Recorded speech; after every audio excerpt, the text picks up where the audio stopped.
Hello, and we're still here in Daytona for the fourth event in Great Lakes competition, the second event of the Great Lakes Truck Series here at the Daytona Road Course. The trucks are at it tonight. I'm joined in the booth with Elliott Henderson. I'm Kyle Laurence Short. How are you doing tonight, Elliott?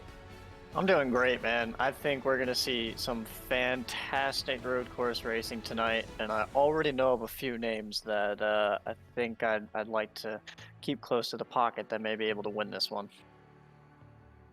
These names are going to be brought up all night as they're finishing up qualifying right now. We have around 3 minutes remaining in qualifying. Right now, the number 50 of Frederick Cremines is currently on the pole, and then your Cup Series winner at the Daytona Road Course a couple of days ago, Nathan Nicholson, is currently second, and Ashton Lawson is third. Yeah, I think pretty much everybody in that top four is who we expect up there. I didn't really have Cremines at the top of my list, but he's definitely a dark horse out of that top five group. But we know Lawson's going to be quick. We know Nicholson's going to be quick. But I just want to keep Hunter Madalinas up towards the front here and keep thinking about him. He's the one that went all the way last season, had a quick mistake coming off of the final chicane, and ended up finishing that race in second versus winning it after putting on an absolute domination. I think he led 27 out of the 35 laps that existed. So those top three, top four are definitely guys that we're going to be keeping up with all night tonight. Hunter's name I've heard brought up a lot over the last week as the guy to really keep an eye out for on road courses. Right now, he's in the fourth position here at the end of qualifying, around 2 minutes remaining. This is going to be a great race today. It looks like we're going to have around 35 cars in competition tonight. It should be a lot of fun, Elliott. Yeah, the one thing to mention here as well is this is the first time that we've ever tried Group Q. So we're trying a little bit of a different thing here this season. We're running similar to what NASCAR does in real life with, well, not right now with the COVID structure, but previously when they ran Group Q at road courses, and then they ran one lap at short tracks and 2 laps at two laps at short tracks and 1 lap at intermediates. We've kind of taken on that structure for this season. I think the trucks are 2 laps everywhere, and then Group Q at road courses. We'll see how they pan that out, but the Cup Series will be following the 1 lap in intermediates, 2 laps at short tracks, and then Group Q.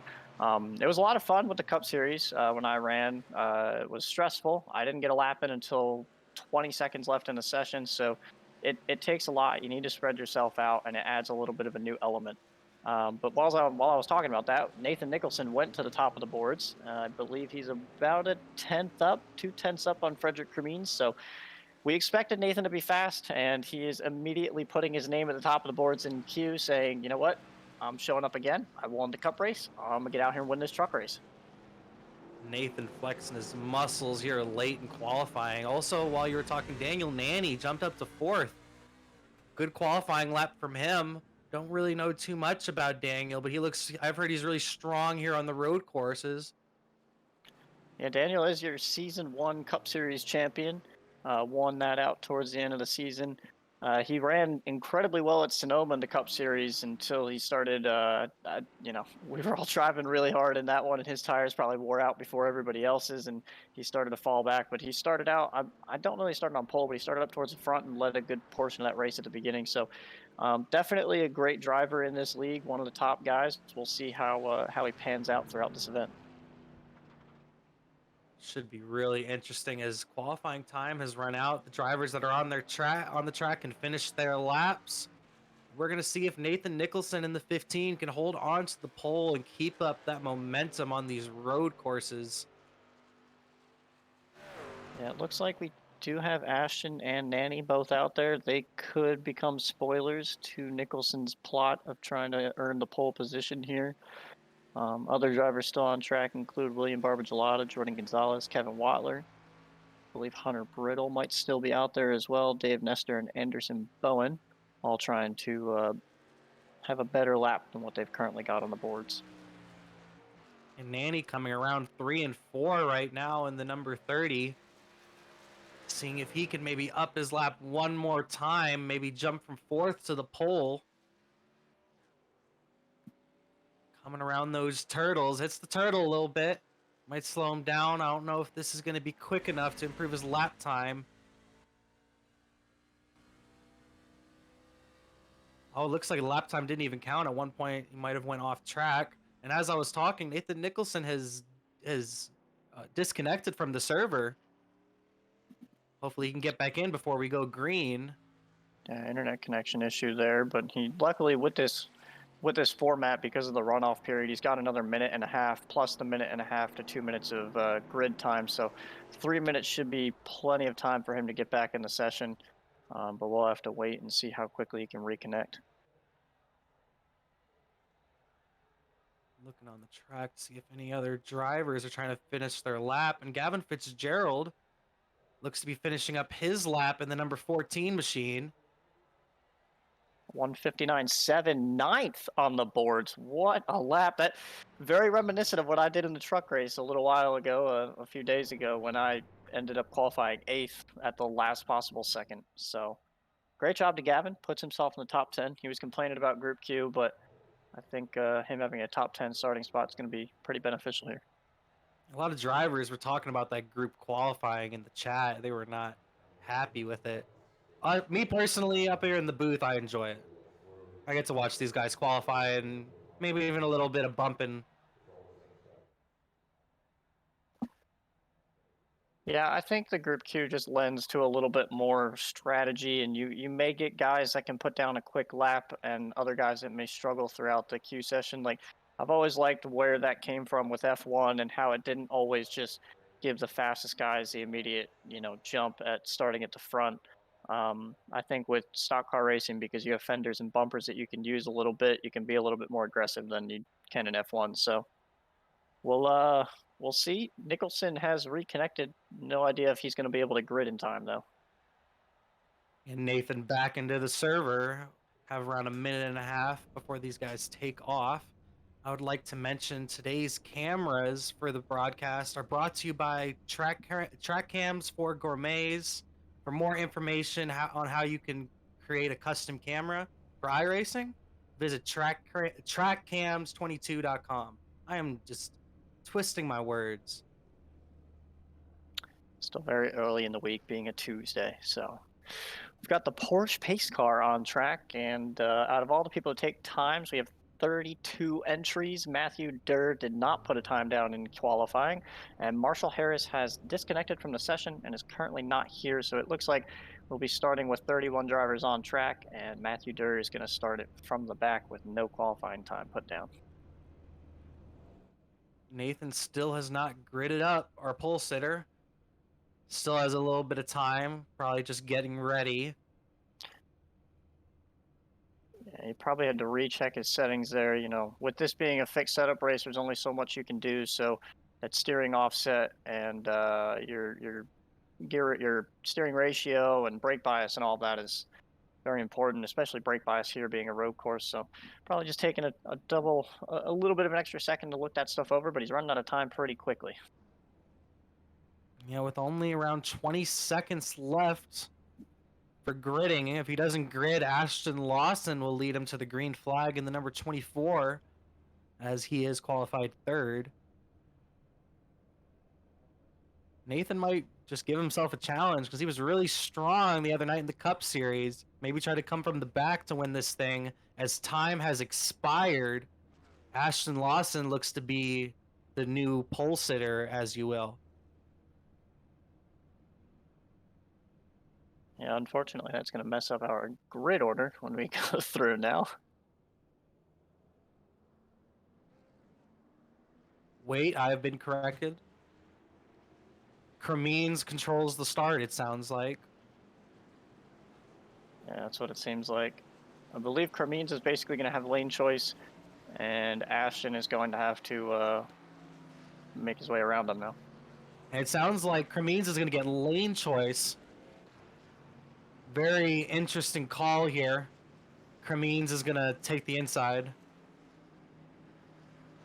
And Nathan's not happy because it sounds like his computer had froze on him. Very disappointing for him. But he'll have to come from the back of the pack to try to win this race. And he's going to have to start from pit road, actually.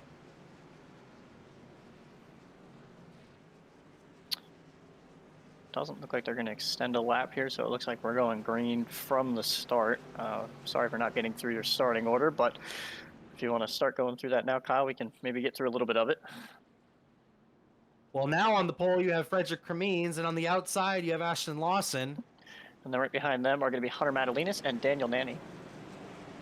And the green flag comes out. Samuel Hoff and Barbagaletta right behind them. And they're going to try to line up going into turn one. Let's see what craziness comes up here.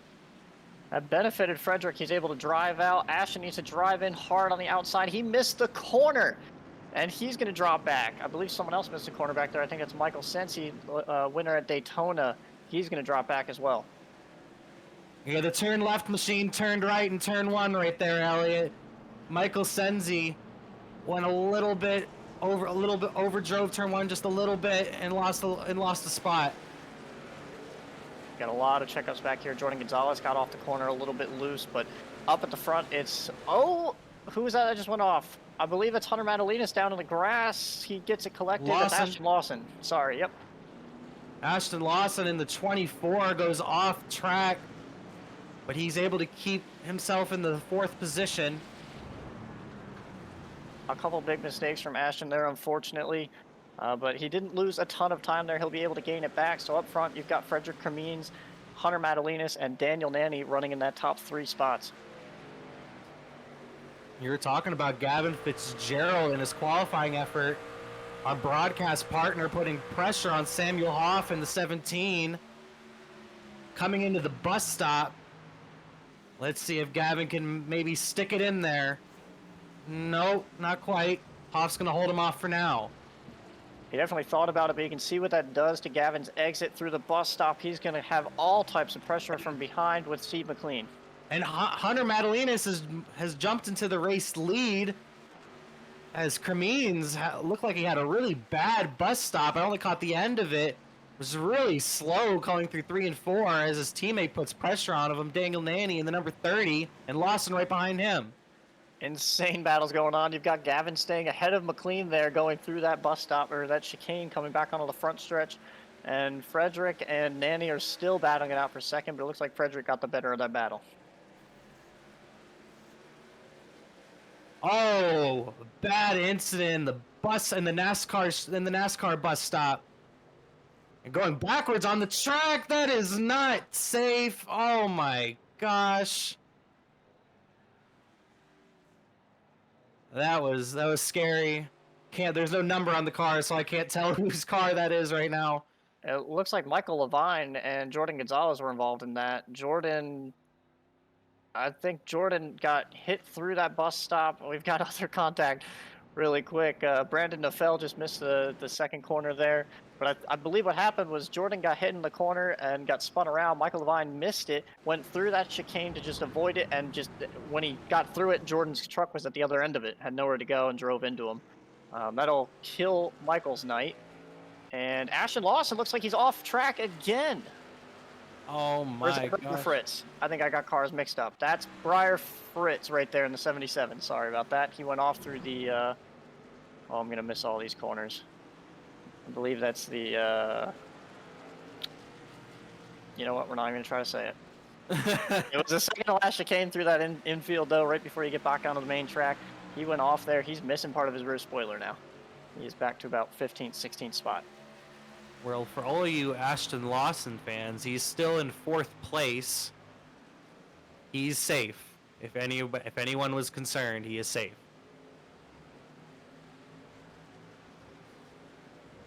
We're going to try to get you a replay of Michael Levine and Jordan Gonzalez and then their incident in the NASCAR chicane on the front stretch. As you're looking at Jordan Gonzalez in the number 3, he slows down. And Briar Fritz really sends it in there and just, whoa. He just, whoa. What was that? And he just went over the next turtle like nothing happened and kept on going. And bam. Really quick update on Nathan Nicholson. Crossed the line in 14th there on lap 2. So 2 laps in, and he's gone from the back of the field, missed the start, all the way up to 14th now, and he is digging. Nathan Nicholson, so fast on these road courses. I wouldn't count him out quite yet being so early in this race, as you look in the number 52 machine of Ross, Brockham, and then in the Rowdy Energy machine. A lot of drivers be using Rowdy Energy as their sponsors now here on iRacing, I've noticed. A lot of Kyle Busch fans in the house. I mean, that red and black does look good together, though, with the red rims on it. It's a good look. Well, I'm definitely part of Rowdy Nation, but where's the originality out here? M&M's is too many colors, man. They want to keep it, what is it, monotone with just 2 colors? Exactly. Well, your front hasn't really changed too much. Hunter Madalinas hasn't distanced himself from Frederick. Frederick hasn't gotten too far from Nanny, and Lawson is all right there on the attack. Sam has cleared Barb. I believe that's for 5th. They are a solid, like, couple seconds off of Ashton Lawson there. So it looks like the top 10 or so have all kind of sorted it out, and they've got a couple little battles, but they're all pretty clean through. As Sensi is beginning to put some pressure on Gavin Fitzgerald coming back from that overdriving of turn 1. He's moved into the 8th spot as Lewis in 13 looks like he had fallen back, made him, I don't know what happened to him, but he lost a lot of spots this lap in the number 13 machine. But Sensi looks really quick out there, and Gavin Fitzgerald put a lot of practice into this week. I was part of this practice along with some of his teammates, kind of using us as like cones. He was practicing going through the bus stop, and just we would park our cars, and he would most of the time just completely destroy the cars, and both of our cars would be blown up. But it seems like that practice has been working, using the cars as human cones. What do you think of that, Elliott? What do you think of that I mean, sort of training? it works. If it works, it works. You gotta learn the track somehow. The cones are usually the thing in the way. So we'll see who can really pull it together. Nicholson just had a moment. I was watching him because I was about to point out the fact that he was going to drive up to about 12th, but Lewis got on the brake really early. Nicholson needed to get on the brake, and that truck just about spun all the way around. He's going to lose a chunk of time. He was running almost I'd say 8/10 quicker than what Hunter Madalinas ran. So, you know, it's a long race. He's got plenty of time to work his way up through here. Pit stops are anywhere from, I believe, 8 to 10 laps. So he's still got plenty of time to try to gain as much from this stint as he can. But it just looked like right there that Lewis got on the brake a lot earlier than Nicholson was going to, and that was all it really wrote. Not a ton of damage. I don't even know that he really hit him. I think he just locked the brakes up to stay off them. Yeah, it didn't look like he hit him, but great job able to keep it going. Great job by Nicholson in the 36 machine. And it looks like things are heating up for first as Frederick, Daniel, and Ashton, all 3 of them battling for second at the same time, are catching up to Madalinas. And Frederick gets jumped by the 30 and the 24 coming into turn 1, and Lawson's going to dive it into turn 1 hard on Nanny. Nanny moves out of the way, and Lawson's looking to try to get up to the lead, and a crossover move from Nanny as Lawson overdrives the exit. That was absolutely textbook by Daniel Nanny to just lay off of it, realize that Ashton was going to overdrive it, and just undercut him on corner exit and get the drive off that Ashton wasn't going to get by going out that wide. Cremines is now going to put the attack on Ashton, but Ashton's going to set his sights back on Nanny to get back up to second. And Daniel Nanny showing off his IQ right there, knowing that Ashton Lawson was going to overdrive the corner. Pulls into second. He's beginning to drive down the number 9 of Hunter Madalinas. Hunter's looked dominant so far today, but let's see what happens if he gets some pressure from the number 30 machine of Nanny. See, Ashton kind of overdrove exit there, slid the rear tires. The thing about the truck is they're very, very torquey up towards the top revs, so it's almost beneficial to, you know, quick shift in these things, get to that next gear, because as soon as you get up towards the top of the rev limiter, the rear tires are going to start spinning a lot more than at the lower gear. It gives you this false sense of grip and traction that you lose towards the top end. So you'll see a lot of these guys, some of them are running all the way down to first gear. A lot of them are probably staying in second to avoid that mess.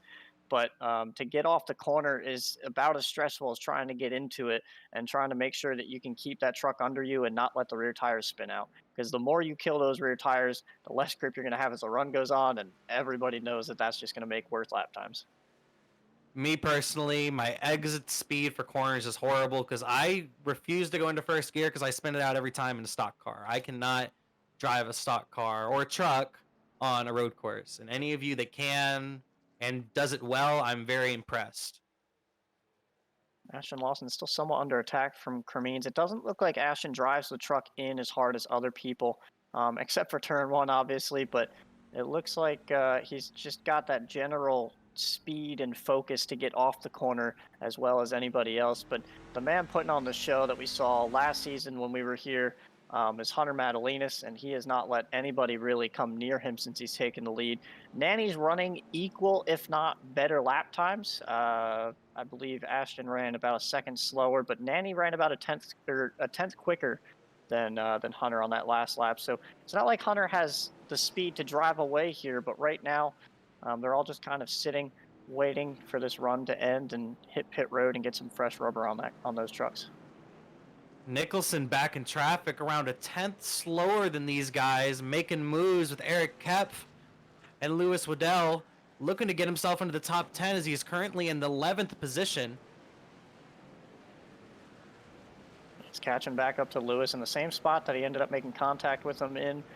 They are clean enough away from each other, but I just think that's part of the problem with someone like Nicholson. When you get put back there like that, you're not used to people's braking points, and some of these guys are slower than you. Obviously, he's qualified for pole speed, so he has the raw speed, but to understand where other people are going to brake is a lot to learn on the fly, and he didn't expect to be in the situation. He's handled it very well, but a few mistakes may end up costing him by the end of it. Again, long race. We'll have to see how it all shakes out. People can make mistakes on pit road and all sorts of things can still happen. But right now, he's doing a great job of picking his way through the field. He's got a solid shot at a top 10, if not a top 5. And we'll see if he can just keep ticking away at the lead and potentially turn this into a race for the win at the end. Nathan Nicholson might need some strategy and maybe even a little bit of luck to get himself back in contention for the winner's circle. But he's about to get himself into the top 10 as he's really trying to get past Lewis here. He has a great run, and it looks like Lewis is going to give him the space down low heading into the NASCAR chicane. And they're going to battle it out. It's contact. Oh, Nathan. Nathan not happy with the 13 after that one as he gets pushed over the turtles, and Eric Kepf now going to put the pressure on him. Yeah, it's a difficult spot to try to pass like that. You know the guy that's shallow entering is going to slide wide. He's going to be able to complete the pass in one, I believe, and drive away here. But that's definitely frustrating because those turtles will end up doing damage. It doesn't look like he has a lot of damage compared to what he could have had. I've seen people go through there, hit those turtles, and literally lose part of the rear of the car, or truck in this case. But he doesn't seem to have done any damage to it, so he should be okay. But yeah, it's just a difficult spot to try to pass there, knowing that that guy next to you is probably going to enter really shallow and wash out towards you. I'm just kind of questioning Lewis's logic, really kind of putting himself at risk. Oh, it looks like we have a spin out actually there. I'm not sure who that is. Looks to be the number 28 of James Shiflett in his Truck Series debut. Not a good one as he's going to pull it down onto pit road with the blown motor. It looks like very disappointing for him. And no fast repairs in this series, so blown motors will equal an end to the day, unfortunately. But as I was saying, with Lewis, I was just questioning his decision making going into there. Is just, oh, that was a pretty big hit from the 28. But good thing no one else got involved with that. But I was questioning his logic going into that, putting himself at risk this early in the race when the 36 is driving a second a lap quicker almost every lap. Why not just move over and let him by and not risk both you guys wrecking and have your day end that early? Yeah, that's just awareness. I mean, maybe Nicholson could have waited that one out and tried to pick a better spot to pass. That, it's just a very difficult corner to assume that the person you're passing is going to let you go and all of that. So I could see it from both sides. I think Lewis probably could have backed off, but he doesn't have to. He's not supposed to just move over and say, "Here you go, Nicholson, take my spot." So I understand racing, but you want to try to stay clean and not force the guy out wide, kind of like he did. I'm watching Nanny up here just going through those rear tires as Ashton's trying to put some pressure back on him. He was sliding the rear tires on corner exit off turn 2 there, and Ashton looks like he's going to potentially make a move here after the kink, but I think that's just, Lewis just trying to get race for all he has, and Nicholson knowing that he needs to be aggressive and start making these moves back, and then also the fact that he ran into Lewis a little bit ago, so he doesn't really understand his braking points and doesn't want to sit behind him for much longer, because the same thing could have happened in that chicane where he runs into him again and does engine damage to the truck. So I think it's just two guys being a bit aggressive for where they are, and they'll work it out. They did work it out, but that's racing here at short tracks or road courses. There's a lot of roughing up and some hurt feelings typically by the end of it. Yeah, definitely some close calls there for Nathan Nicholson as you're looking at the battle for second place. And I'm wondering if maybe Nanny used up them tires because that last time by ran a half-second slower than Hunter. This looks like we have a car spun out near the hairpin. Not sure who that is yet. Oh, almost spun it out coming back onto the track. Looks to be Anderson Bowen in the number 76 Target Black machine. Or Target Red, actually. It's just a black car. Very confusing.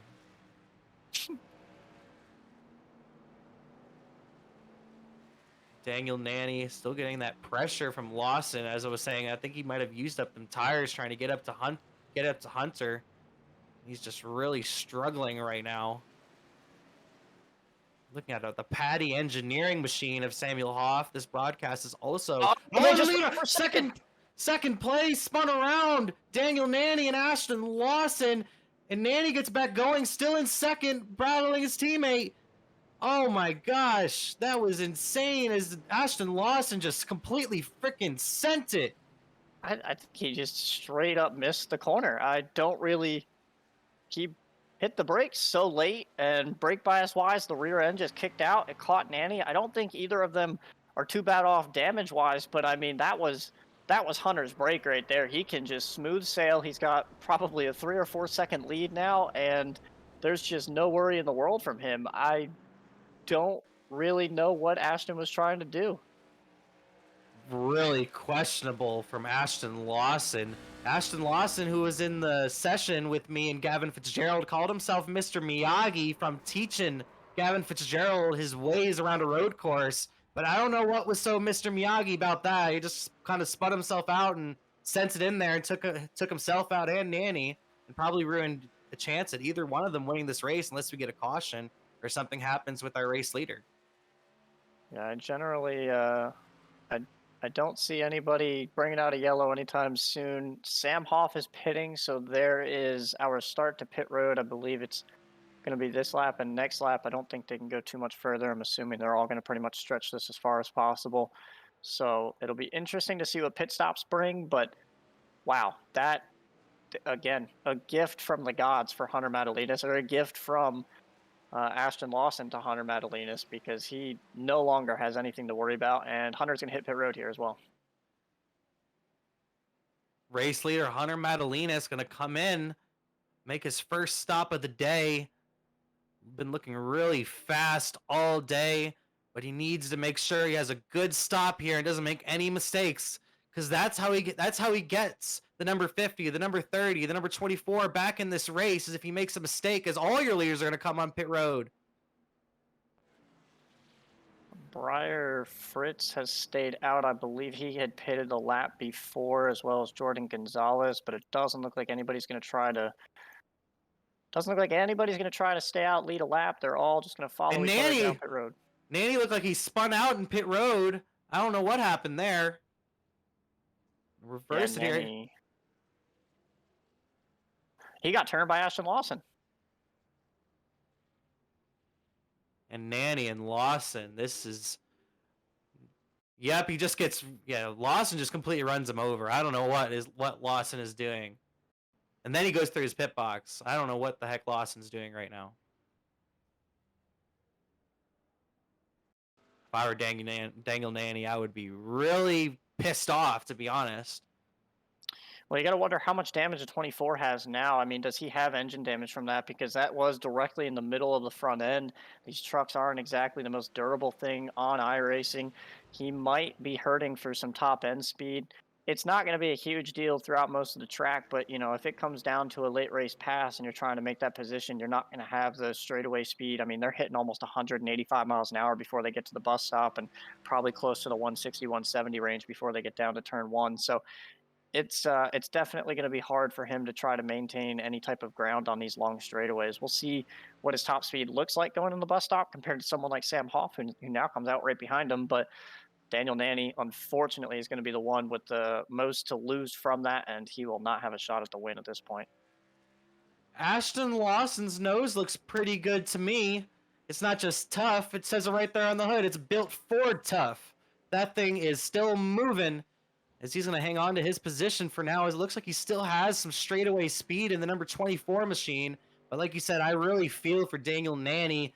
I felt like during that run, other than Hunter and Nathan, I felt like he had the most speed out there. So very disappointing to basically see him out of any contention to win this race this early. All because of Ashton Lawson. Shot straight from the booth. Yeah, I know. Yeah.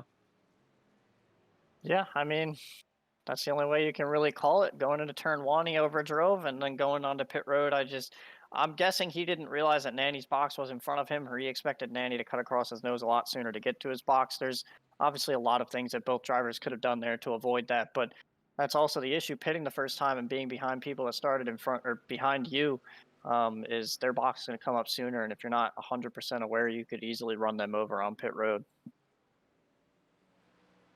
And William Barbagaletta moves himself into the 5th position. Mr. Excitement, the number 27 Interstate Batteries machine, almost spun it out coming into the hairpin right there.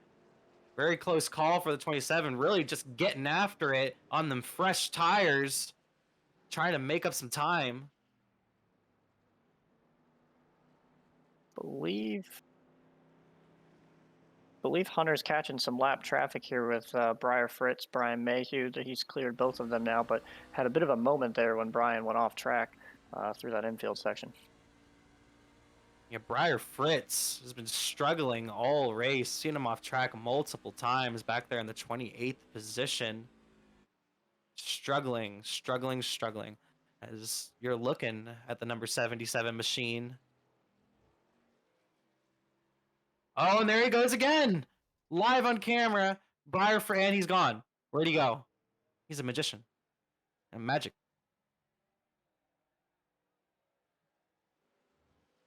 He seems to have alt F4'd. Yep. Looks like we have a rage quit.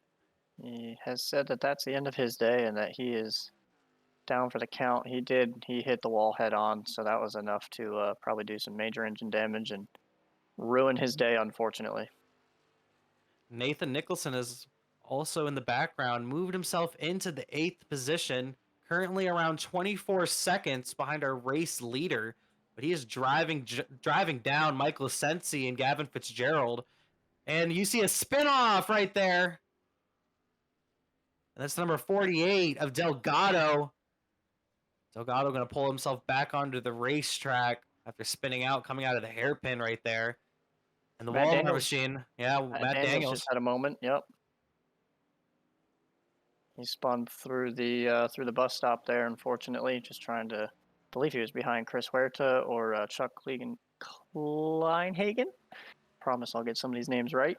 I think he was just going for position and didn't realize the braking point. And again, these guys are running like a minimal brake bias or something that makes the rear end a little bit twitchy because they're really trying to get that front end to rotate and get it into the corner. And it's really playing with the rear of the car that's already loose whenever you're on the throttle. So a lot of mistakes going on, and not to mention they're all on cold tires with this pit stop just happening. So a lot going on here, but back towards the front, Hunter Madalinas, nice big gap, nothing to worry about. 6-second lead basically.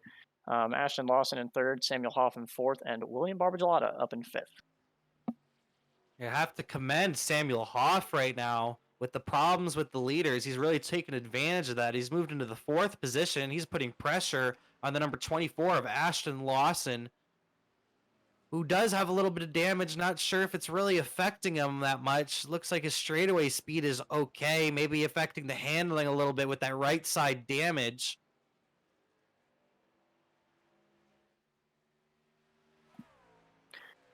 I feel like Frederick Cremines has just quietly been running up in that top 3 spot. He's run pretty much second, third, fourth all day long, and I just gotta say I'm really impressed with that run so far. It's not exactly shocking with how he's running the Cup Series at these tracks, and we know he's pretty fast on road courses. But big kudos to Frederick coming in here running for trucks full time this season, seeing what he can do, and sitting here with a top 5 run here on the road course.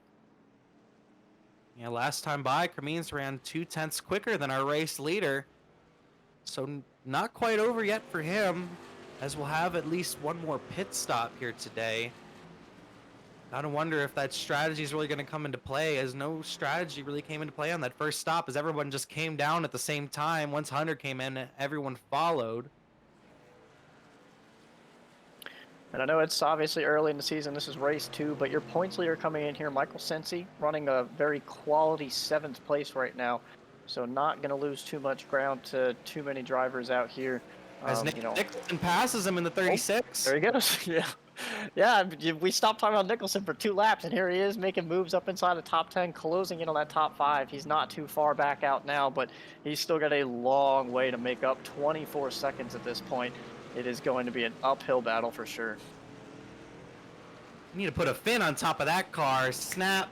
Where is the Jaws music? We need it. And there he goes. Oh, I thought he was spinning for sure. I thought he was spinning for sure. What a save from the 36. Oh my gosh. I'm not talking about you anymore, Nathan. I'm sorry. I have bad luck. I do this to drivers. Yeah, maybe we should leave him alone for about 5 laps. Every time we go back to him, he seems to make a minimal mistake or a major mistake that loses him sometimes. So on top of that, we've still got Matt Durr just got sent through. I believe that's the infield area. Matt Durr out in the grass, and we're gonna look. Ah, that was a close call between him and Aiden DuPont. Very close call.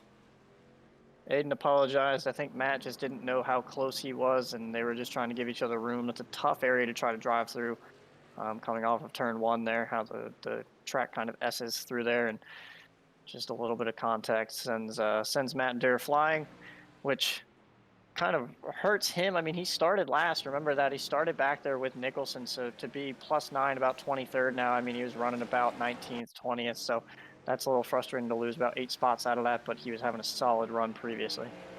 And Matt Durr was having a solid day. Very disappointing to see him wreck this early, as the battle for 6th is really heating up, as Nicholson's going to dive it in on Fitzgerald. Both these guys are catching up to the number 27, Mr. Excitement. And there goes Fitzgerald. He's going to spin it around. Not Gavin. Anyone but Gavin. And he spins it back. And he's going to straighten it out.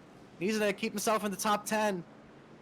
Nicholson is very lucky that that didn't happen, but I just watched that live myself. These guys are giving it all they have this race, and it's showing. These things are not easy to drive on corner exit. To put the power down and stay with someone is incredibly difficult. Gavin just showed you that firsthand, but I feel like every time we go to one of these guys, someone makes a mistake in our frame, and it's just there they go. There they go again, and it looks like Lewis spun out someone. I can't. Who's in that bright blue car? That's Chuck Kleinhagen. There we go. Kleinhagen. Oh my gosh. And 13 has done it again.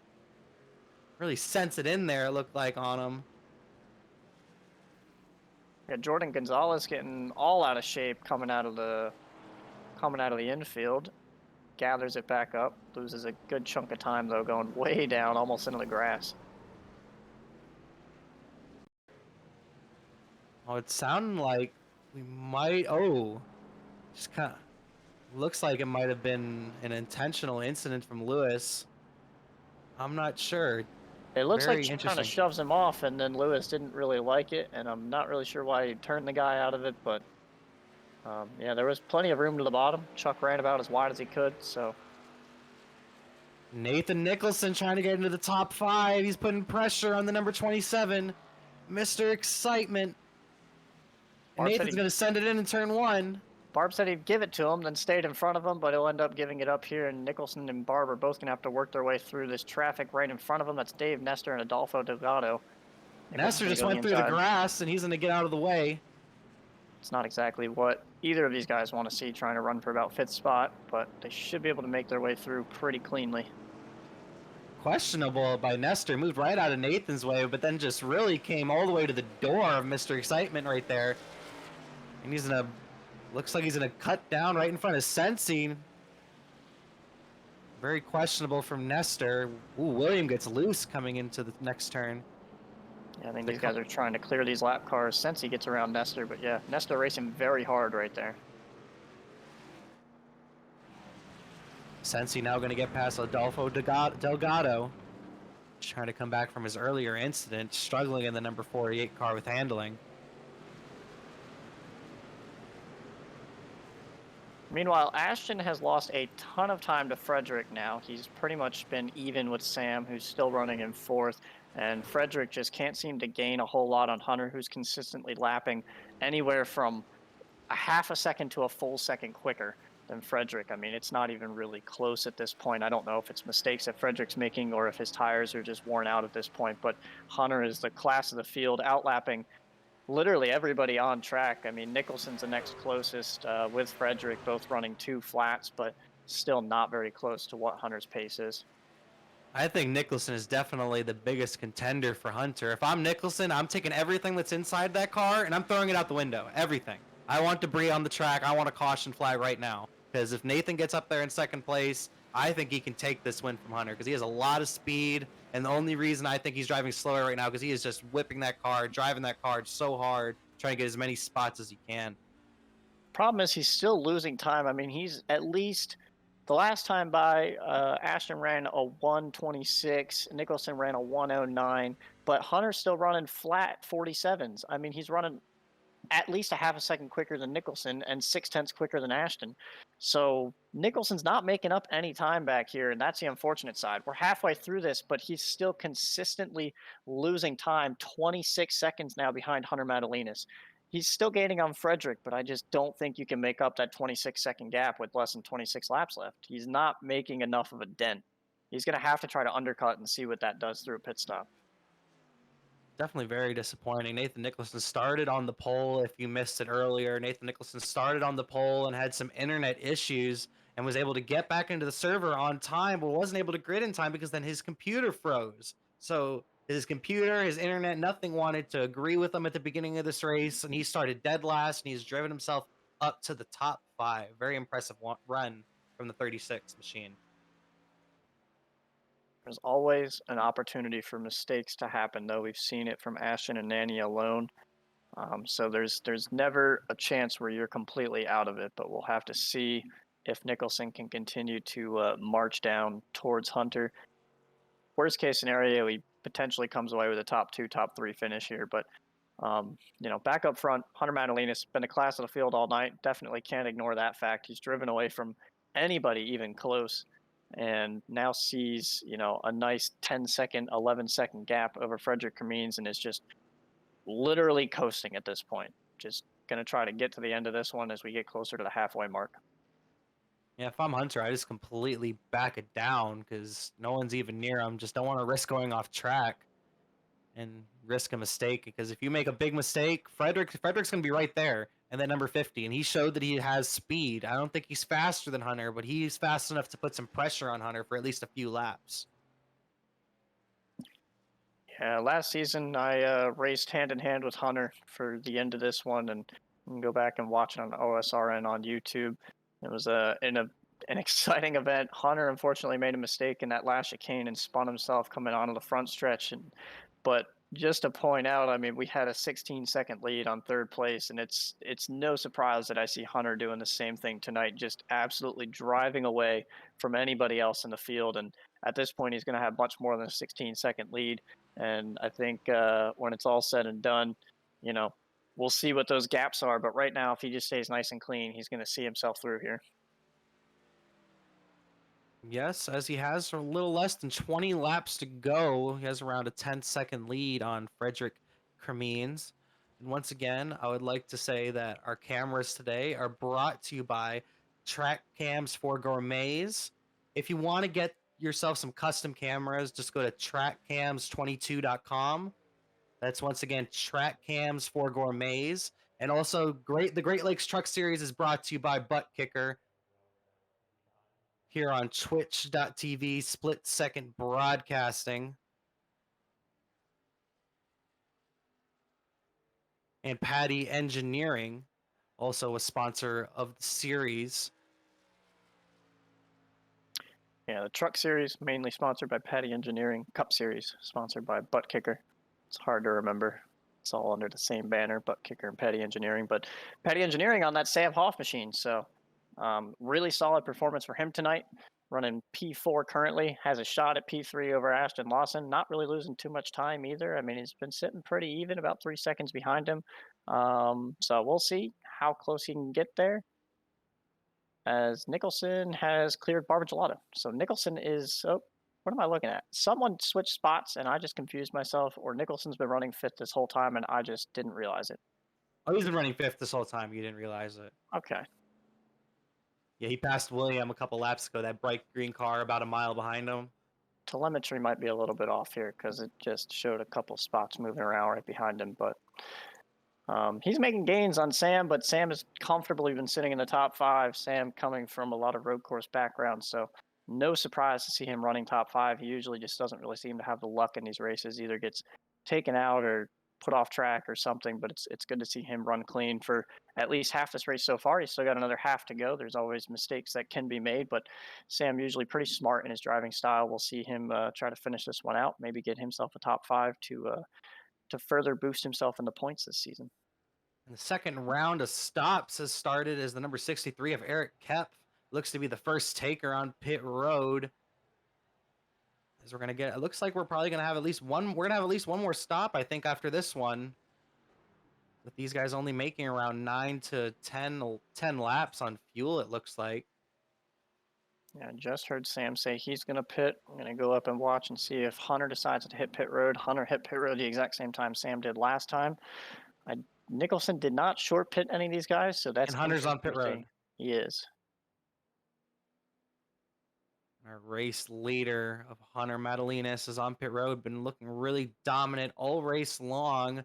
And he has, like I said last time, he has to be mistake free. This is how he loses the race. If he makes a mistake on pit road or even makes a mistake on the exit road, as we've seen here at the Daytona road course just last week, as second place is also on pit road.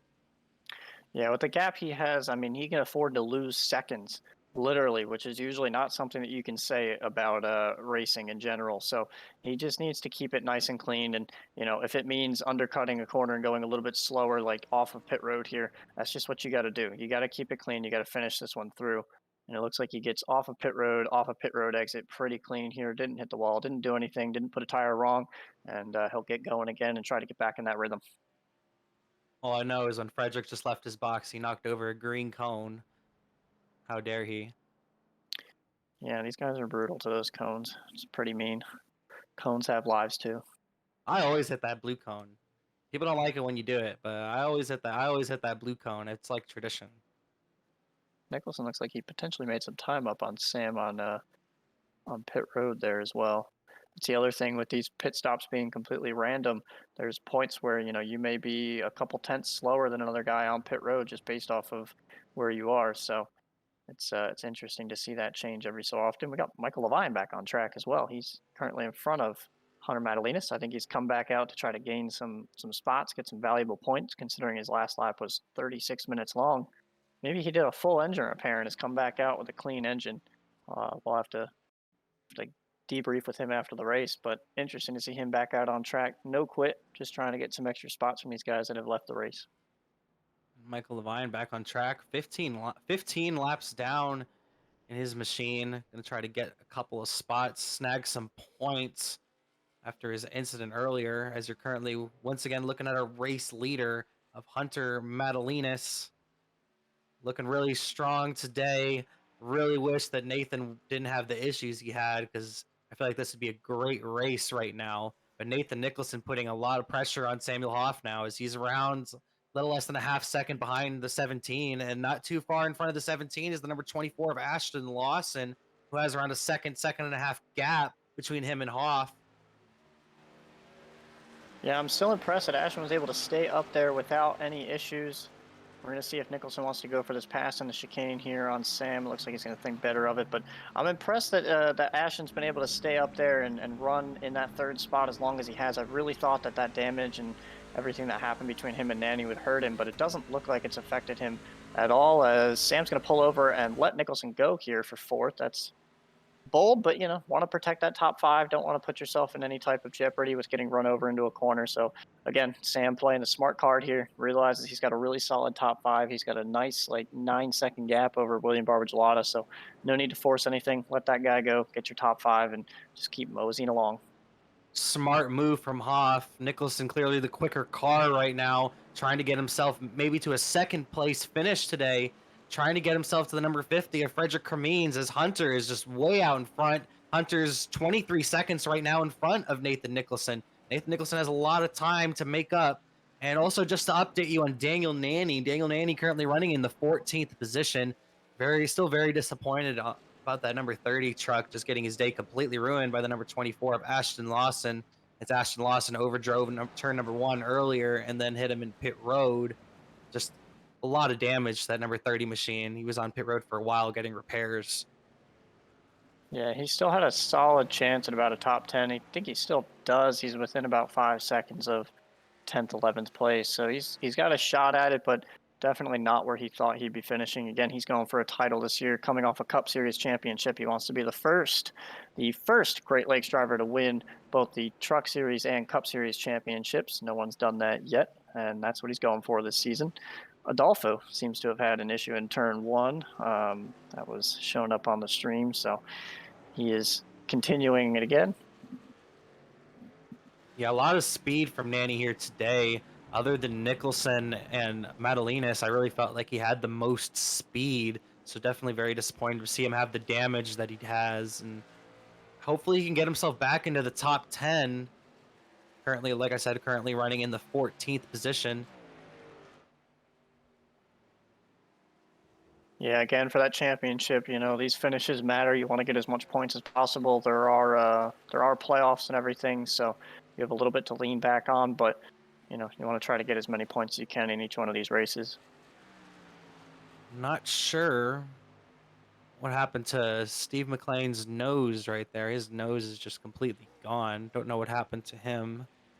And the number 37 machine, as Ross is approaching him quick for that position.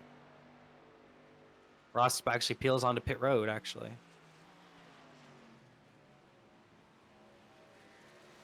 Number 52 machine, the Rowdy Energy truck is on pit road.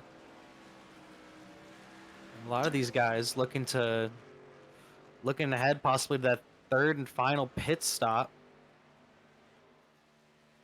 Yeah, this is definitely part of the race where it calms down a bit, and you've got guys that realize where they are on speed. They know who's fast. They know who's not. They know if they can go and maintain positions or make up positions, and kind of looks like everyone's just settling where they are. Nicholson is currently going around Matthew Durr. That's a lap truck as he's on the march towards Ashton Lawson. It looks like Sam's also going to get him before the bus stop, so Matthew Durr staying out of the way, racing nice and clean, but I mean, Hunter Madalinas continuing to put on a show every lap by. I mean, Frederick and Nicholson are the only two that are even remotely outpacing him, but, it's only by 4 or 5 tenths a lap, which is huge, but at the same time, when you're 10 seconds ahead, it's virtually nothing. He can afford to give up a second a lap for a couple laps, knowing that, there's about 15 to go. I mean, he could give up a second a lap for the next 10 laps and still have 5 laps to race out with whoever catches him. So just a massive gap here that he can play with and doesn't need to force anything on. So he is just probably in cruise mode, just running nice, consistent laps. Actually outran Frederick that time by 2. Nanny last time just put down a 158.8, and he's moved himself into the 13th position. He's right on the bumper of the number 56 of Kevin Watler, putting some pressure on him. Still a lot of speed in that number 30 machine, trying to get himself back into the top 10 at least. He's had one of the strongest trucks all day, and he's really trying to make a comeback. You see Eric Kep out there in the distance.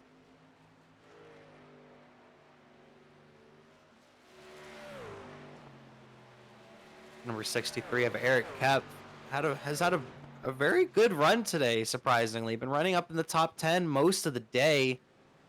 Looking pretty strong as Daniel Nanny really sent it in there, you saw. really sends it in on the number 56 and loses a lot of time out of the NASCAR chicane. Eric kept having a consistent top 10 day is just something that we're completely accustomed to. The 63 is always around that top 10 mark, if not in it. Road courses aren't really anybody's specialty, I don't believe, in this league, besides the guys that are pretty much running in that top 2 or 3 group. But Eric just always seems to find the most out of what he has, and gets that nice solid finish, even if no one really expects it. And that's why he's always been a title contender, but hasn't won a championship quite yet. He always finds himself up in that top 5 just based off consistency factor. I believe if they ever did non-playoffs, Eric may be one of the guys that would be a really good title contender. He's not going to go out and win 20 races in a 30-race season, but he'll definitely go out and top 5 you to death and try to pull off the most consistent season you've seen. Eric kept showing his consistency in the number 63, as the number 36 of Nathan Nicholson is caught up to the number 24 of Ashton Lawson, is putting pressure on him for the 3rd spot. Nathan Nicholson ran almost a whole second quicker than 3rd place Ashton Lawson that last time by, so he should be on his bumper coming out of turn 1.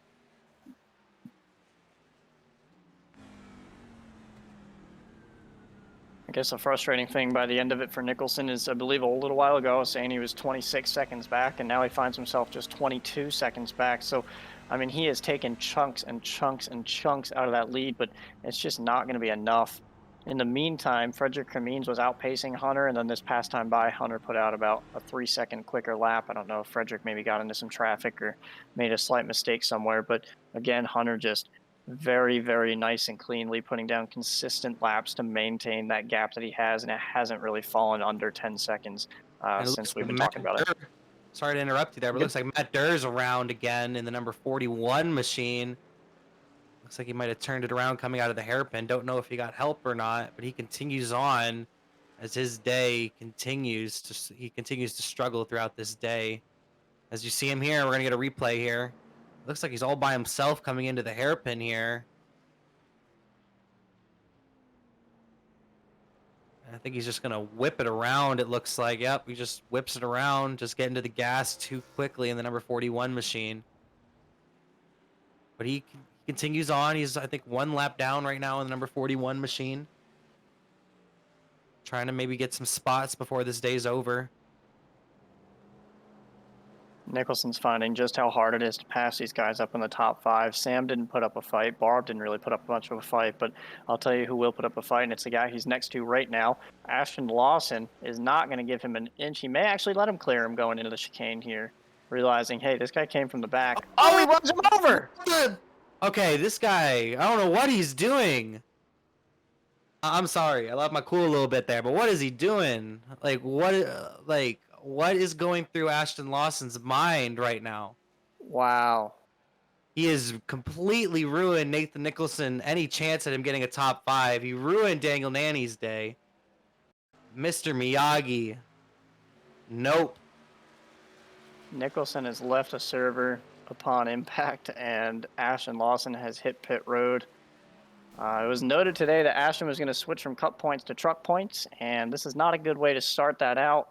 He had a top 5 going. I don't really know. I'm assuming he thought Nicholson was just going to enter low, and Nicholson came up with the idea that Ashton let him go so he can file back in line and enter that corner how he wants, and Ashton just missed the breaking point again. I'm perplexed by that one. I don't really have any excuses for Ashton. Ashton's driving like there's nobody else out there but him in every lap's a qualifying lap.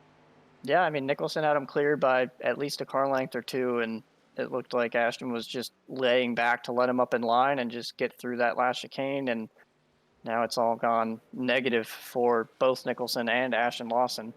That'll drop Nicholson to the end of the field here. He's essentially going to leave here with very minimal points, if any, and Ashton looks as though he's doing the same sitting on pit road. He may have done some severe engine damage that time for the first time tonight. Some of y'all in the chat are agreeing with me. Just craziness from Ashton Lawson. He's ruined 2 drivers. Two out of the top 3 quickest drivers today day has been completely ruined by Ashton Lawson. If I were Hunter Madalinas, I would watch out because he's the other of those three quickest guys to be taken out by the number 24 today. Yeah, the frustrating thing for Nicholson is again, he's in one of those trucks that's not here for points. He doesn't care about that. He's just here to get a solid finish, prove that he is a serious cup competitor and is just trying to win the race. And had arguably the fastest truck. The qualifying and computer issue obviously hurt him, but still had a very general shot at second. Not going to take anything away from Hunter. I think Hunter had him covered regardless, but it's just frustrating for Nicholson to drive up through that field and basically be here for 20 something laps in a row, just hustling the truck and working himself out, and for Just all of that to just go downhill like that. very disappointing for Nathan Nicholson. Had such a fantastic drive from the back, and Ashton just completely runs through him as he is retired from the race. And I think everybody should be safe. And I was mentioning earlier about Ashton Lawson fans. I don't think any of y'all should be Ashton Lawson fans after tonight because that was just insane. Yeah, we noted that he's one of the fastest guys on these road courses, but at the same time, you have to be able to get through it with minimal incidents. So unfortunately, that wasn't the case tonight, and Ashton will be out of this one, and we'll have to see him next week at ORP. Nothing's really changed with your top three, as Hunter Madalinas is your race leader, Frederick Kameen's in second, and Samuel Hoff still having a very good run in the third position. But 14 seconds back of the race lead is Frederick, and then almost 28 seconds back is Samuel Hoff, and almost 38 seconds back is Mr. Excitement, the number 27. So Hunter is really putting on a show right now with around 10 laps to go, as we have a slow race car underneath the apron right there. I'll tell you who very much benefited from this is that Patty Engineering number 17 of Samuel Hoff. He had that 10-second gap over Barb, and he was fifth, and I'm sure he felt great about that. And now he has a 10.5-second gap over Barb, and he's third. So, give me those extra 2 points, and let's finish this one out. One more pit stop, just run it nice and clean, and he's going to come home with a top 3 finish, and we'll be able to do an interview with him if he can just put it all together. But yeah, I'm sure he felt his day was. I'm sure he felt great with the top 5, but to be gifted a third place finish through that, if he can finish this one out and keep it clean for the next 10 laps, he'll be thrilled with that, I'm sure. And our points leader coming in tonight, Michael Sensi, putting the pressure on Barb right now, looking to try to take the 4th position away from Mr. Excitement in the 27. The number 92 putting a lot of pressure on him. He's been around a half-second back the last couple of laps, but he just got to his bumper. He's going to try to make a move to the left side of him coming into the hairpin. Might try an undercut here. Barb has a shallow exit and is just slow through there. He couldn't really perform the undercut, and I would not go too wide with the kink, so I think Sensi just backed out a little bit. Sensi going to give the number 27 a little bit of space coming through the infield here at Daytona.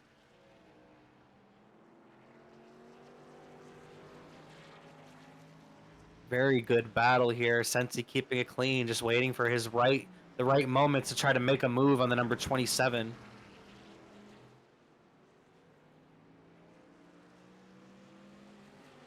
Here they come back onto the oval portion of the racetrack. William able to get out of the infield portion with a lot of speed and is going to put a little bit of a gap between himself and Sensi.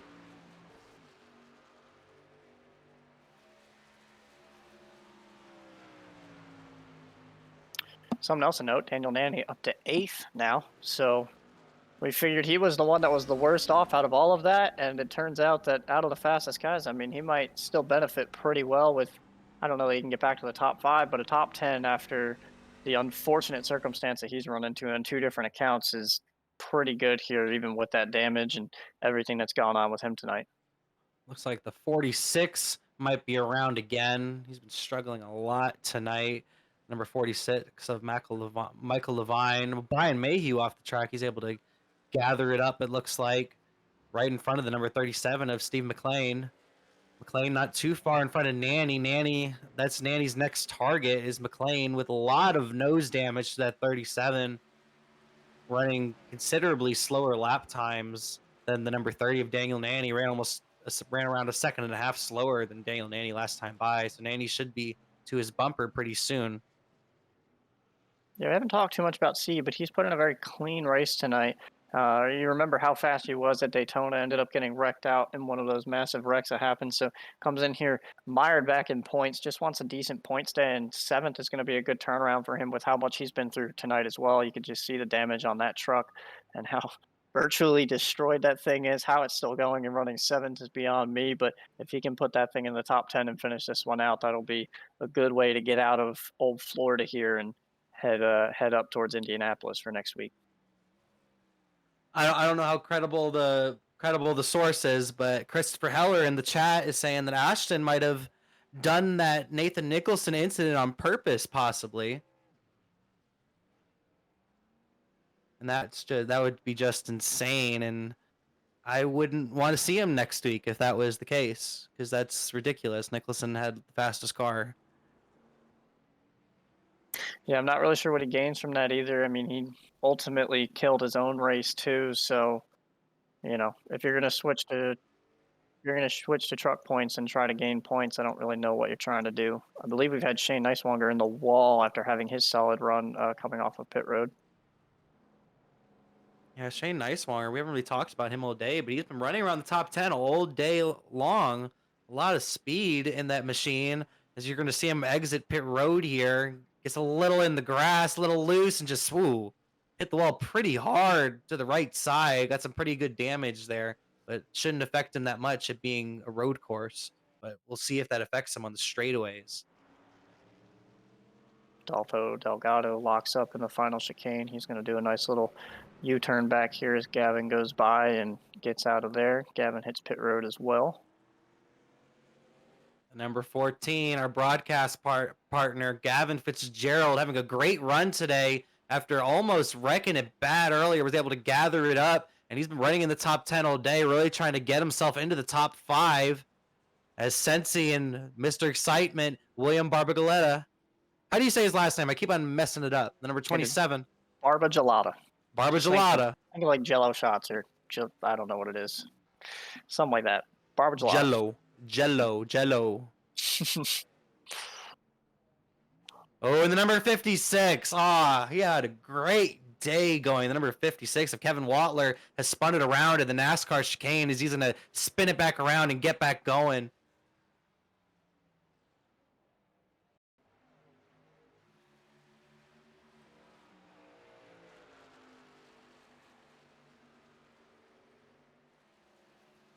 And Levine's struggling right in front of Fitzgerald. I saw there, almost spun it out in front of Fitzgerald. That could have been possibly bad for him.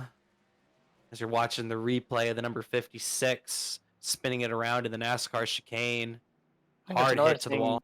To note pretty well about Gavin. Sorry to cut you off, but he's running sixth right now. He ran sixth at Daytona. I mean, this is a guy that, again, we started talking about him at the super speedway about the fact that I think he finished second or third in points here last season. Like, he has turned into a true competitor in this series, and if you give him the start to the season that he's had, I mean, I think he can be very much a shoe-in for the playoffs, whether it's off wins or points. So you give him 2 top 10s to start the season, he might be pretty well off here. I'm not sure what sense he did on pit road, but he was able to jump over the number 27 and come out way ahead of him. I'm not sure if he maybe had taken 2 tires, something. Oh, the number 76 has stopped right in the middle of the backstretch. Not a good place to be spun around coming out of the bus stop there. Definitely pulled his Breyer Fritz move out. That's exactly what Breyer ended up doing, and that's what killed his night. Looks like Anderson's going to be able to continue on with relatively minimal damage. I guess he got slowed up enough before he hit the wall, but yeah, again, that's huge for Michael Sensi to end up in fourth here. I think he was battling with Barb regardless, so as I say that, he almost overshot turn 1, but he made it work to get around that lap truck there. But top 4 for Sensi now after winning at Daytona on the super speedway. I mean, that is a great start for him and will basically keep him as your points leader going into next week. A great start to the season for the number 92 as you see the 76 pull on to pit road. Great start of the season for Sensi. He likes Daytona, apparently. A win, and he's looking at a top 5 right now. Maybe try to get himself another spot, maybe with some troubles from Hoff. He's not too far behind Hoff.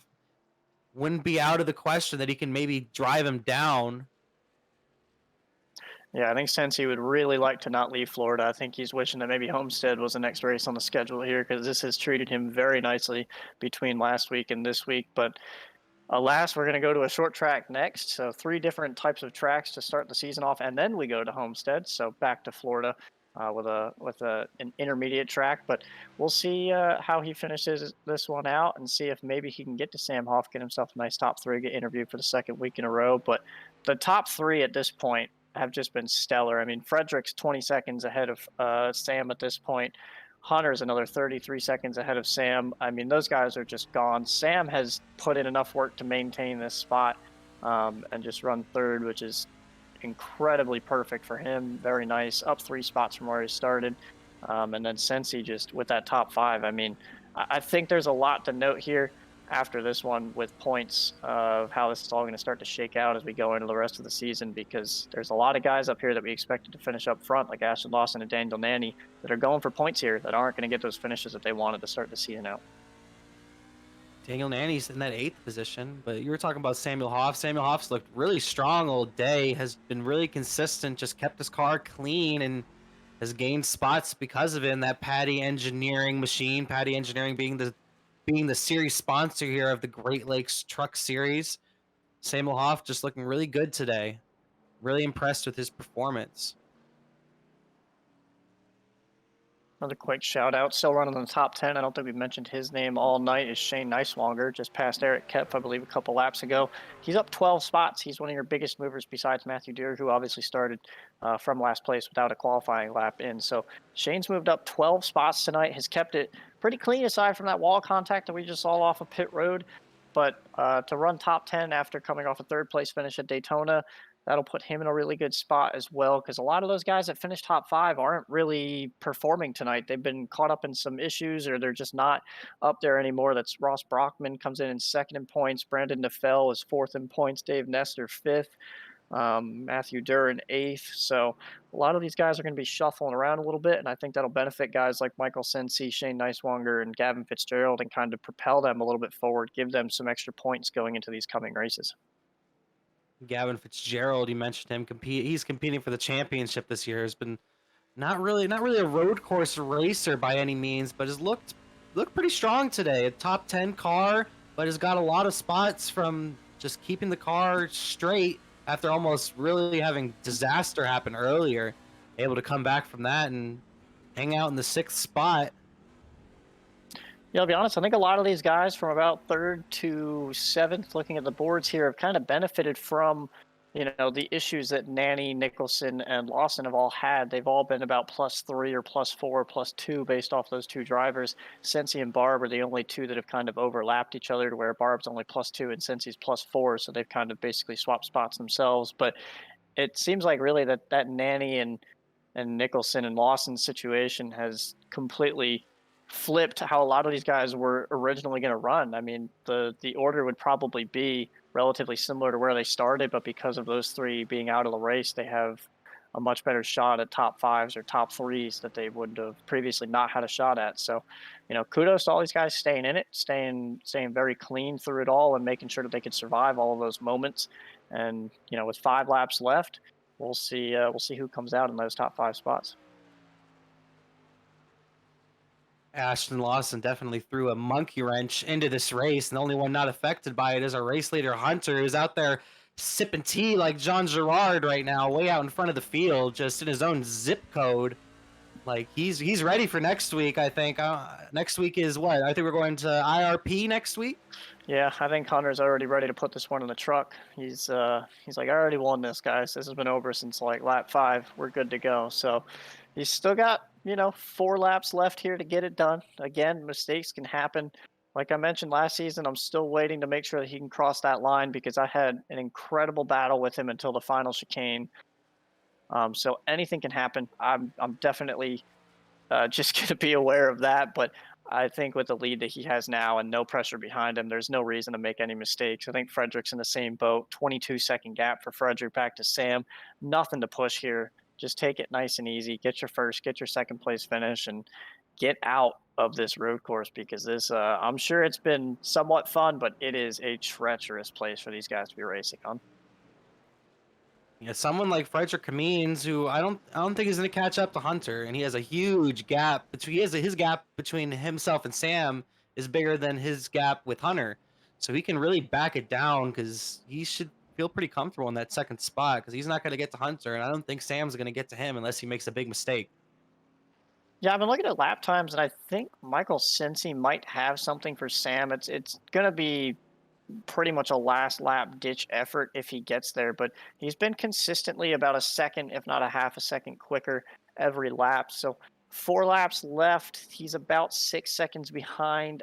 It'll be close. Sam will have to make a mistake, but if he can keep the pace up, he can at least maybe get within a second and a half, 2 seconds of him, maybe force him into a mistake just by being in his mirror. But it looks like these guys in the top three are all really settled with where they are, and nobody really has pressure. I'd say Sensi and Barb are the two guys that were pressuring each other, but Sensi's made that pass and hasn't really looked back in his mirror at all since. So these top three are just nice and comfortable. They just got to finish these last 3, 4 laps out.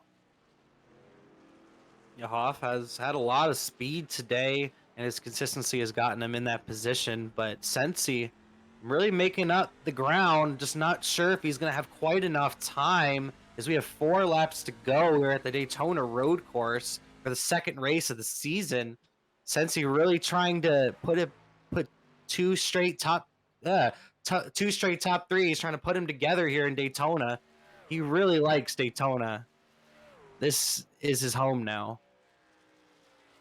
Yeah, I think the other thing to note is, I mean, it's really just the top four trucks that are completely clean. I mean, even Barb has a little bit of fender damage to the passenger side of the truck, and Gavin has a slight bit of damage to the passenger side of his truck as well. But those top four have been the cleanest trucks, and I think, it just goes to show that those guys that have really kept at it, not giving themselves any incidents or off tracks or anything like that, they're the guys that shine towards the end, even if they weren't the fastest to begin with. So it just shows that trying to stay consistent can put you up there, and that's why those top four are pretty much there. Oh, I bet there will be a clip of someone's mentioning in the chat. I bet there'll be a clip of us talking about Ashton and Nathan. That was crazy. My reaction to that was insane. Very crazy incident between them two. As you're looking at the number 10 of Hunter Brittle, the other Hunter, he seems to have been struggling a good amount of the day. Oh, and you see the 73 is around again. Chuck Klein again. He spun around again.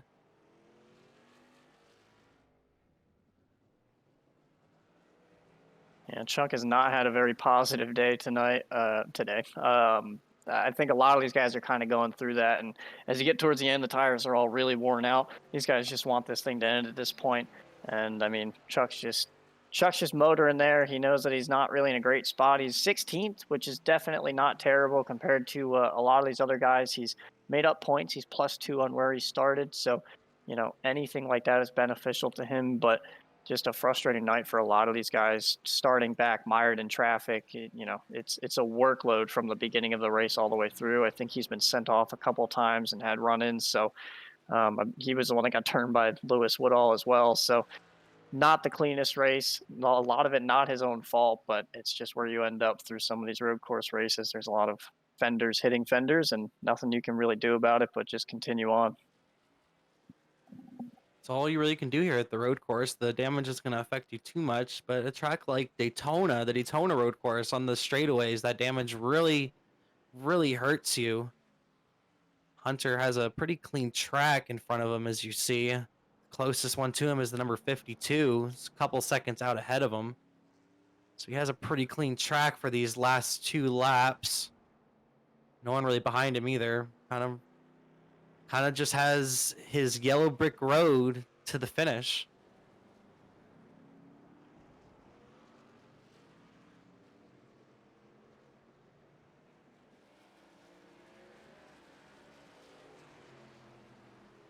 Just taking a look at the number 00 of Aiden DuPont, who's really struggled a lot today. A lot of incidents for that number 00 machine.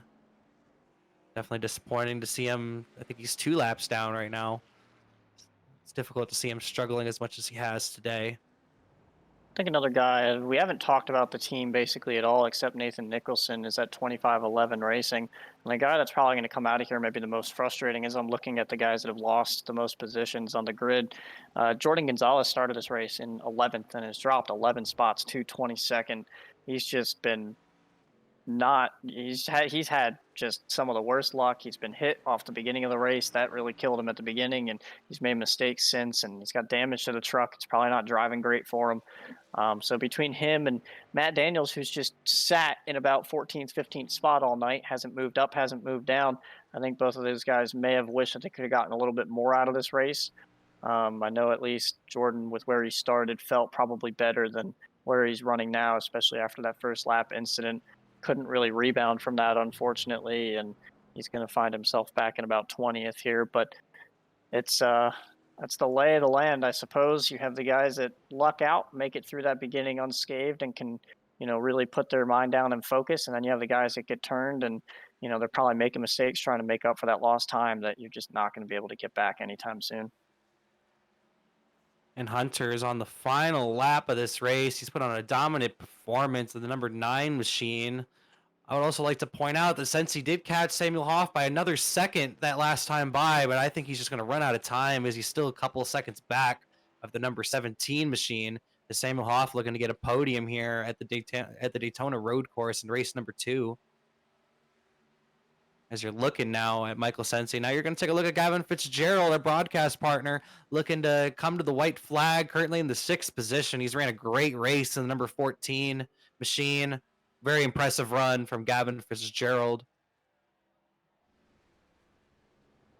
Someone's around in the grass. That hairpin has been calamity corner today. It's the number 43 of Brian Mayhew. Spins it out. But he's going to continue on as you're going to look at our race leader of Hunter coming down the backstretch. They're going to come through the bus stop one more time. I think DuPont kind of scared him there, but that's who's behind him. Caught the wall, that is Adolfo Delgado. Caught the wall in the middle of 1 and 2 there, and I think scared Hunter a little bit, but he's going to come out of the bus stop nice and clean one more time through the chicane before he can come around and see that checkered flag waving off of turn 4. And Hunter Modelinas is going to come off turn 4. Hunter's been really strong all day. He just needs to make it through the NASCAR chicane one more time. And this number 9 machine looks like he's going to go to victory lane in race number 2. Hunter Madalinas gets it done, leading every single lap today. A dominant performance from the number 9 Monster Energy Ford. Great day for Hunter. That's redemption right there for that 9 car. Again, had so much speed the last time he was here and threw it all the way out of the last corner. And great to see him be able to battle back and really showcase the talent that he genuinely has to get it done here by a dominant effort, about 15 seconds ahead of Frederick Cremines, who's no slouch, and another 40 seconds back to Sam Hoff and those guys. It's absolutely insane, the whooping that we just saw Hunter put on. Makes you wish that Nicholson didn't have that issue at the beginning, but ton of credit to Hunter for being able to put it in victory lane here today. And William was charging in those last few laps. He was charging on Sensi. Almost got past him coming to the line. And Sensi saying on the radio that he actually only took left side tires on that last spot, on that last stop. So he did get out of there really quick. I was right when he got out there really quick. I wasn't imagining that. Gavin Fitzgerald going to come across the line in the 6th spot. Great performance from him. And redemption in the 7th spot. You have the number 30 of Daniel Nanny. Great performance, able to come back from that.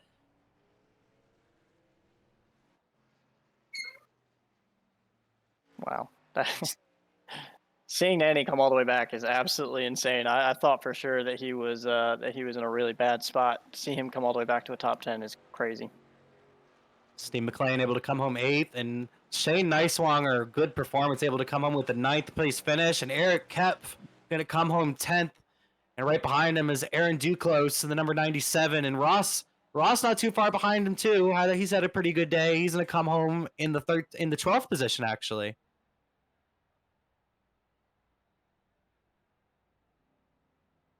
Kevin Waltler's way back on these guys. I don't know what happened to him. He's way back on these guys. As you're looking at our winner, Hunter, dominating performance in the Monster Energy machine. Led every single lap out there today. Great race.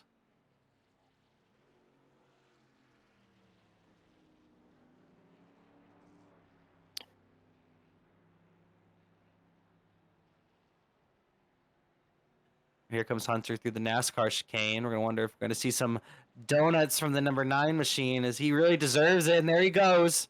He's going to do some donuts for the fans here in Daytona, as these fans have been camping out here for 2 weeks for this moment. And Mr. Excitement, going to congratulate him there.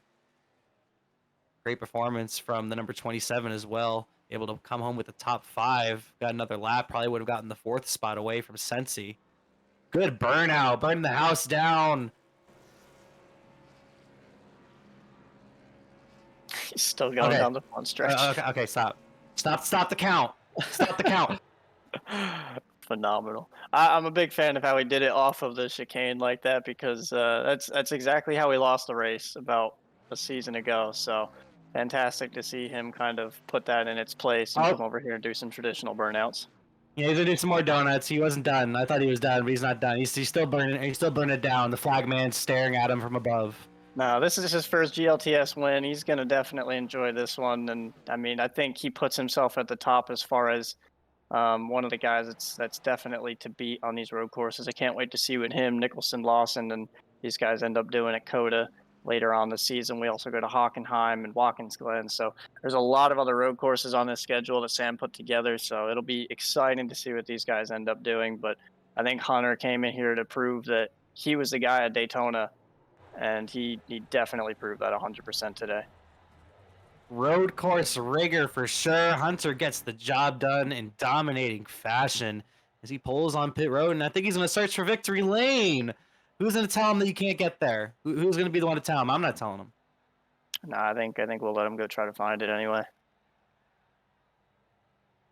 Gonna go celebrate with his crew. The number 9 machine gonna pull into his pit box. Great job from Hunter. We're gonna maybe try to get you some interviews with our top finishers here in the few moments. Maybe even try to get an interview from maybe Nathan Nicholson or Ashton Lawson. I don't know. Chat, stick around. I don't know what's gonna happen. We'll see who we can get who we can get an interview with here today. We have Sam and Frederick in the waiting room, and I'm gonna go try to find Hunter. It's gonna go try to find Hunter.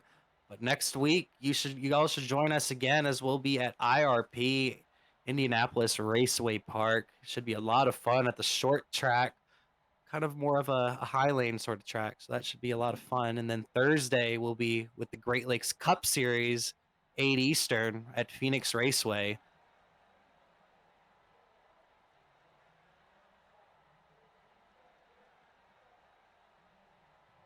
I'm gonna yell at my producer if he doesn't start pulling people.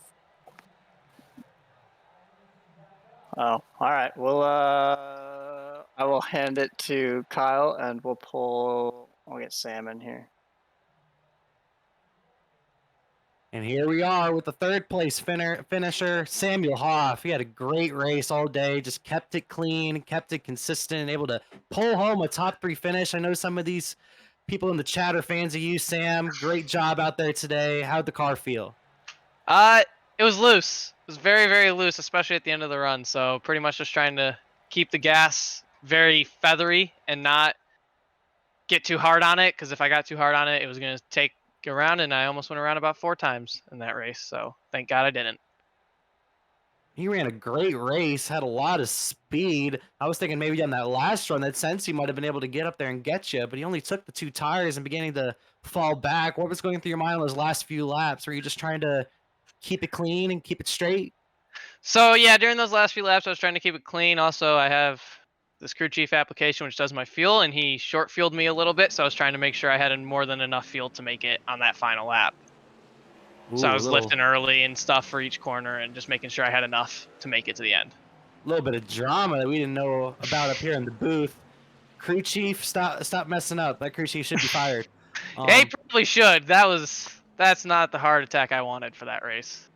But it was a great run. It was just great to see you keep your car clean, and just the fact that you kept your car clean was the reason you really got a top 3. Definitely had some top 5 speed, but definitely some incidents you had to get through as Ashton Lawson and a couple other guys got into it earlier in the race. Hey man, I will take it. If they're gonna wreck each other, they can wreck each other. I get the positions. Well, I appreciate you talking with us, Sam. Great podium, great third place finish. And are you excited for IRP next week? Yes, I am. Haven't really run much there, so definitely gotta get maybe a little bit of practice in. But it should be a fun race and should be interesting to see how it goes. Well, appreciate you talking to us, Sam, and we'll see you next week at IRP, and hope to talk to you with another top 3 interview next week, maybe with the victory. Hopefully, see you guys next week. All right, thanks, Sam. See ya. All right, we've got second place Frederick Cremines, the guy that didn't really move up, down, or anywhere tonight, just stayed in that second spot for the majority of the night. But you saw a good portion of the drama between Daniel Nanny and Ashton Lawson. Do you care to comment on exactly what happened there into turn 1, or are you going to stay a little bit silent on that one? Well, I'm not exactly sure what happened.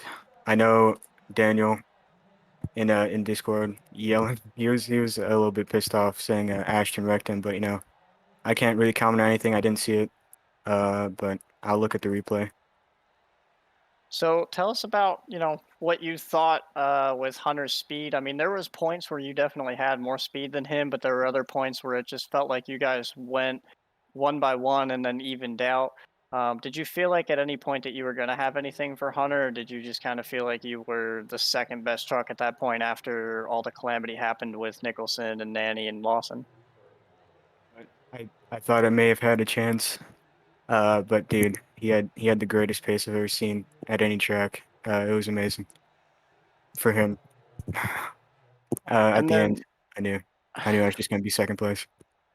yeah, it's definitely frustrating just watching him check out. I mean, you definitely kept it closer than I'm sure we would have imagined based off previous races. I mean, Hunter has driven out to huge leads, so you were kind of the other class of the field, but unfortunately, just couldn't really do much about it.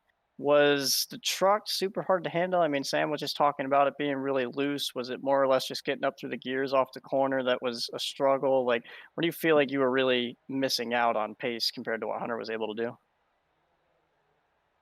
I was really struggling to save the tires, and I feel like that was Hunter's strong point there. He was able to save the tires, and it was just easy for him to get around.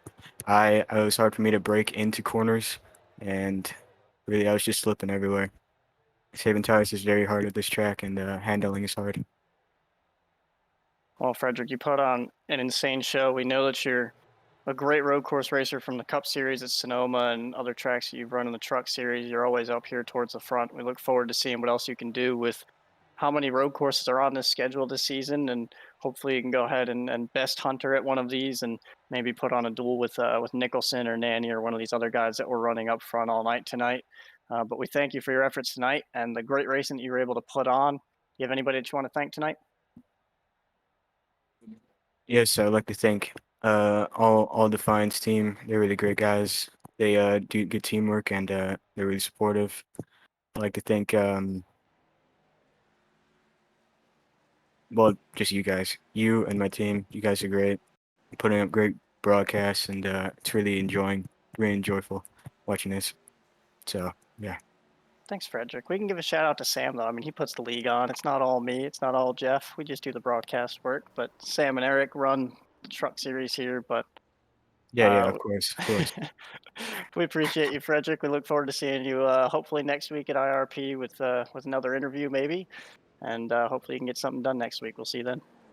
All right, man. See ya. Appreciate it. Thanks.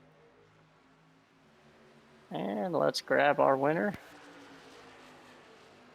Hunter Madalinas. What a performance today. How do you feel after that great race? I feel amazing, dude. I couldn't even imagine winning one of these GLTS races, dude.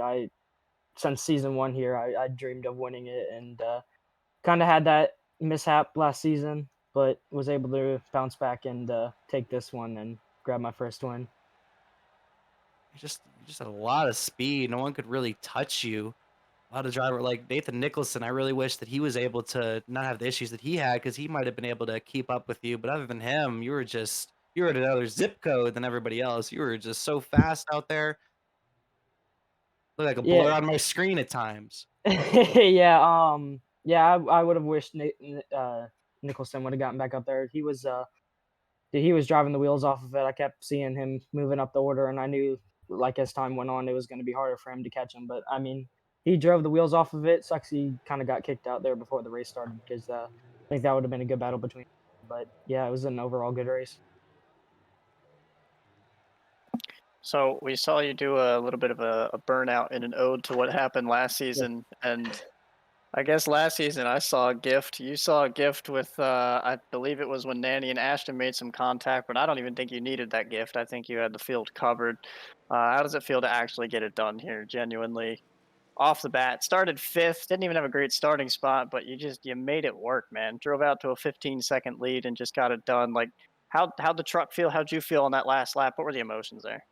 Well, yeah, that burnout. I was planning that quite a few months before this race came up. I kind of knew since I spun that last race. I was like, I'm gonna do a tribute if I win this one. So that was pretty cool to do that. But yeah, truck drove fine. It was definitely loose as the run got on, but I felt like I did a really good job at keeping it under me, and was able to build that gap. But yeah, I think it was fine. Just some of the mishaps from some of the guys behind me really helped me kind of get out ahead. That nerves kind of got to me on that final lap, and kind of got that pressure on me, but I kind of threw it away once I could actually get the power down off that final corner.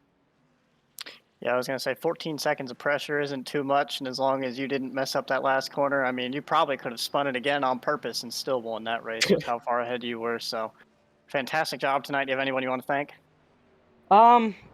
Thank you to just everybody in this GLTS community. I mean, they've done just amazing for me. Just helping me along the way.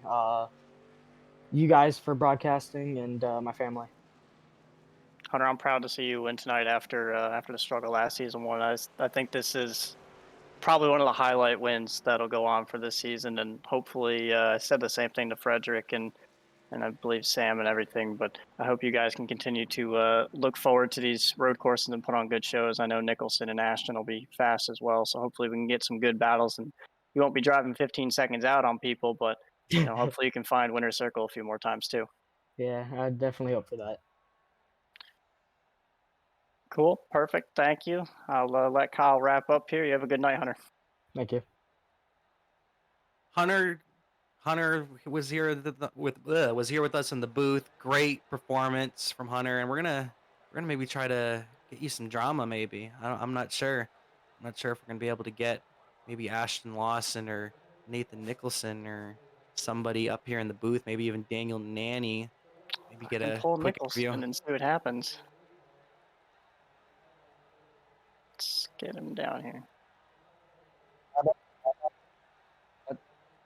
Why am I in here? We have Nathan Nicholson in the booth. I don't want to be in here. All right, we don't have Nathan Nicholson in the booth. We tried. I think that's the point for us to wrap it up then, Kyle. I think so. I don't think anybody really wants to talk about it. They were in the waiting room a little bit ago, but I don't think Nanny or Lawson or Nicholson would like to get interviewed at this time. But definitely a note to take for the next time we're out here at IRP. That was pretty insane, and I wouldn't be surprised to see some payback next week from Nicholson or Nanny. Yeah, we'll definitely have to see who wants to be the aggressor there. I mean, Ashton and Annie again are going to continue to run in a series of running for points. Nicholson, I don't believe he'll be in that car next week. I think it's Christopher Heller. That 36 truck is swapping in and out between myself, Brandon Markuski, Nathan Nicholson, and Christopher Heller from the Cup side. So, not making all the starts. Nicholson will get more starts for the road courses, though. I believe he's running Hockenheim and whatever races that he can. That goes with his work schedule. So. We'll see if he can get it done. I'm fortunate to see the computer issue at the beginning of the race. I feel like if he didn't have that, we would have seen a really good battle for this win. and maybe something to talk about a little bit further. But, you know, Hunter just put the show on, man. He just stomped him tonight. Yeah, Hunter definitely put on a show. Really strong out there, and excited to see how he performs next week at IRP. Michael Sensi able to pull out another top 5 here this weekend. Able to freaking get a 4th place finish after his win at Daytona last week. Very impressive performance. We're gonna wrap it up here from the Daytona road course. Once again, congratulations to Hunter on his win. We'll see you next week at IRP for the Great Lakes Truck Series presented by Patty Engineering. Same time, 8 Eastern, and we'll also be Thursday for the Great Lakes Cup Series at Phoenix, 8 Eastern. Tune in here on Split Second Broadcasting here on Twitch TV. And good night, everybody. Have a good night.